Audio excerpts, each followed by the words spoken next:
Domain number 2, asset security. आज हम identification and classification of data और एसेट्स को देखेंगे।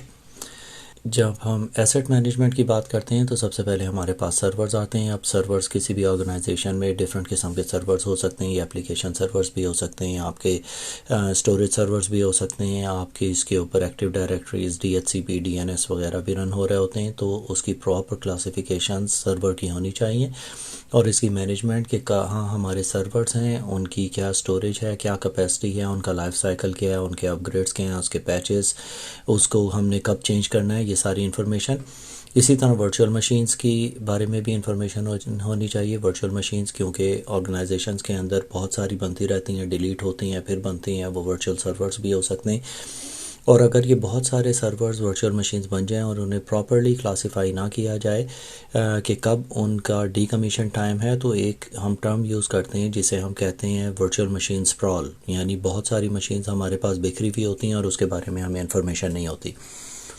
फिर हमारे पास एंड पॉइंट्स आते हैं। एंड पॉइंट से मतलब ये होता है कि कोई भी आपकी एंड डिवाइसेस हैं उसके बारे में इंफॉर्मेशन होनी चाहिए कि उनके पास एंटीवायरस इंस्टॉल्ड है, वो चल रहा है, वो अपडेटेड है, कोई उसके अंदर प्रॉब्लम्स तो नहीं है, वो सारे अपने मेन सर्वर को रिपोर्ट कर रहे हैं कि नहीं, और उनके बारे में कंप्लीट इन्फॉर्मेशन। फिर हमारे पास मोबाइल डिवाइसेस हैं कि कितनी हमारी डिवाइसेस हैं जो कि इधर उधर कनेक्टेड हैं, जैसे हमारे एक्सेस पॉइंट्स हैं इंटरनेट के, उनसे हम कैसे यूज़ कर रहे हैं, उनके ऊपर कौन कौन सी डिवाइसेस रिपोर्ट कर रही हैं। IoT डिवाइसेस हैं जैसे इंटरनेट ऑफ थिंग डिवाइसेस, जैसे आपके सर्वेलेंस कैमरास और इस तरह की चीज़ें, फायर डिटेक्शन सिस्टम्स वगैरह लगे। नेटवर्क डिवाइसेस के अंदर हमारे पास intrusion protection system, intrusion detection systems, firewalls, ये सारी चीज़ें आ जाती हैं। नेटवर्क इन्फॉर्मेशन होती है कि टोपोलॉजी ऑफ द नेटवर्क, आप यूज़ कर रहे हैं, बस कर रहे हैं, आपकी स्कोप्स कितने हैं वाईफाई नेटवर्क के ऊपर और नॉर्मल नेटवर्क के ऊपर, उसके बारे में सारी इन्फॉर्मेशन है। ऑपरेटिंग सिस्टम्स आपकी ऑर्गेनाइजेशन के अंदर कितने यूज़ हो रहे हैं, आपकी लैब्स में कौन से हैं, वर्क स्टेशंस पे कौन से हैं और सर्वर्स के ऊपर क्या है, उसके बारे में कंप्लीट इन्फॉर्मेशन। फिर सॉफ्टवेयर्स कौन से ऑर्गेनाइजेशन के अंदर यूज़ किए जा रहे हैं, उनके वर्जन्स क्या हैं, उनकी लाइसेंसिंग और हैंडलिंग ऑफ इंफॉर्मेशन। ओवरऑल आप पब्लिकली आइडेंटिफाइएबल इंफॉर्मेशन या आप नॉर्मल इंफॉर्मेशन को किस तरह हैंडल कर रहे हैं, तो ये सारी चीज़ें आपको एसेट मैनेजमेंट के अंदर देखनी होती हैं। इसके बाद हमारे पास आता है डेटा क्लासिफिकेशन पॉलिसीज़, कि जब भी हम किसी भी ऑर्गेनाइजेशन में हमारे पास किसी किस्म का भी डेटा होता है, हम उसे क्लासिफाई करते हैं as top secret, secret, confidential, sensitive but unclassified और अनक्लासिफाइड। अब इसके बारे में डिफरेंट इंस्ट्रक्शंस होती हैं कि आपने ये डेटा किस तरह हैंडल करना है, वो पब्लिकली अवेलेबल होगा कि नहीं। अब जब से सबसे ऊपर हमारे पास टॉप सीक्रेट होता है, जैसे हमारे पास नेशनल सिक्योरिटी या नेशनल सीक्रेट्स होते हैं, उसकी स्पेशल डेलीगेशन और हैंडलिंग रेस्ट्रिक्शंस होती हैं कि आपने किस तरह हैंडल करना है, किसके साथ वो शेयर कर सकते हैं, कौन सा तरीका शेयर करने का होगा, उनकी एन्क्रिप्शन किस लेवल की होगी, उसकी एन्क्रिप्शन कीज़ किसके पास होंगी और उस डेटा को किस तरह हम एक्सेस कर सकेंगे। इसके पास हमारे पास सीक्रेट्स आते हैं। सीक्रेट्स भी नेशनल सिक्योरिटी होती है। डिटेल्ड प्लान्स होते हैं, information about any weaknesses in the system, कोई भी मिलिट्री ऑपरेशंस या किसी भी इंटेलिजेंस बेस्ड ऑपरेशन के बारे में टॉप सीक्रेट डिटेल्स होती हैं कि कब एक्चुअली वो प्लान हमने किया है और हम उसे कब एग्जीक्यूट करेंगे।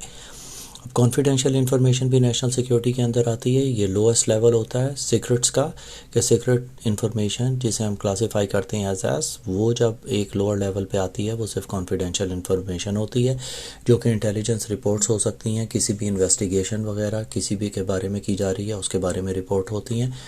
सेंसिटिव बट अनक्लासिफाइड इंफॉर्मेशन होती है, कोई भी पर्सनल या private information, like patient records हैं, आपके इंश्योरेंस रिकॉर्ड्स हैं, कार एक्सीडेंट्स वगैरह, ये सारी डिटेल्स जो कि सेंसिटिव हैं किसी एक इंडिविजुअल के लिए और ये कभी भी पब्लिकली अवेलेबल नहीं की जाती। अनक्लासिफाइड इंफॉर्मेशन होती है जो कि पहले इंफॉर्मेशन क्लासिफाइड थी, अब ऑफिशियली उसे डीक्लासिफाई कर दिया गया है, लेकिन वो फिर भी पब्लिकली अवेलेबल नहीं होती। ये अपॉन रिक्वेस्ट ली जा सकती है, या जब ये इन्फॉर्मेशन यूज़ की जाती है तो इसके अंदर लिखा जाता है कि फॉर ऑफिशियल यूज़ ओनली या फॉर इंटरनल यूज़ ओनली। हम फुटर के साथ ये इन्फॉर्मेशन यूज़ करते हैं। अब डेटा हैंडलिंग रिक्वायरमेंट्स के अंदर ये एक सैम्पल हमने यहाँ पे प्रिपेयर किया है जिसके अंदर हम बहुत सारी चीज़ें लिख देते हैं। मैंने सिर्फ यहाँ पे 4 आइटम्स लिस्ट किए हैं, लेकिन हर आइटम के लिए हमारे पास एक एक्शन होता है, एक पब्लिक होता है, कॉन्फिडेंशियल, रिस्ट्रिक्टेड या सीक्रेट, उसकी क्या क्लासिफिकेशन है। अब नेटवर्क स्टोरेज जैसे आपके पास है, पब्लिकली परमिटेड है, अवेलेबल हो सकती है, कॉन्फिडेंशियल भी है, परमिटेड है।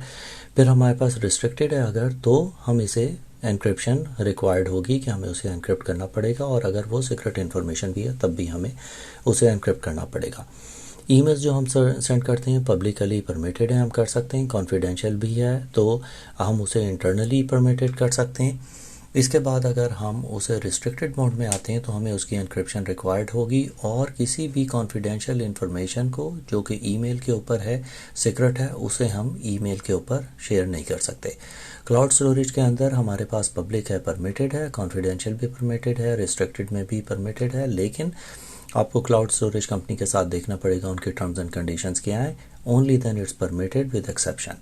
अब प्रिंटिंग है अगर, तो हम देखते हैं पब्लिकली अलाउड है तो हम परमिटेड है, कॉन्फिडेंशियल इन्फॉर्मेशन है तो आपको वहाँ पे प्रिंटर पे अवेलेबल होना चाहिए जब वो प्रिंट वहाँ से निकलेगा। रिस्ट्रिक्टेड डॉक्यूमेंट्स का भी यही है, सीक्रेट डॉक्यूमेंट्स आप प्रिंट नहीं कर सकते, इसीलिए यहाँ पे नॉट परमिटेड लिखा है। इसी तरह हम ये सारी इन्फॉर्मेशन इसकी डिफरेंट क्लासिफाई करते हैं। जितनी भी आपके पास चीज़ें होती हैं उनके हम इस तरह का एक मैट्रिक्स बना लेते हैं जिसके अंदर ये सारी इन्फॉर्मेशन होती है। इसी तरह हम एसेट्स का करते हैं कि एसेट्स के अंदर कौन कौन से एसेट्स हैं और वो किस डोमेन में हैं, उसके ऊपर क्या रिस्ट्रिक्शंस होंगी, कब अलाउड होंगे, कब नहीं अलाउड होंगे। ये सारी इन्फॉर्मेशन एसेट्स के बारे में भी अवेलेबल होती है।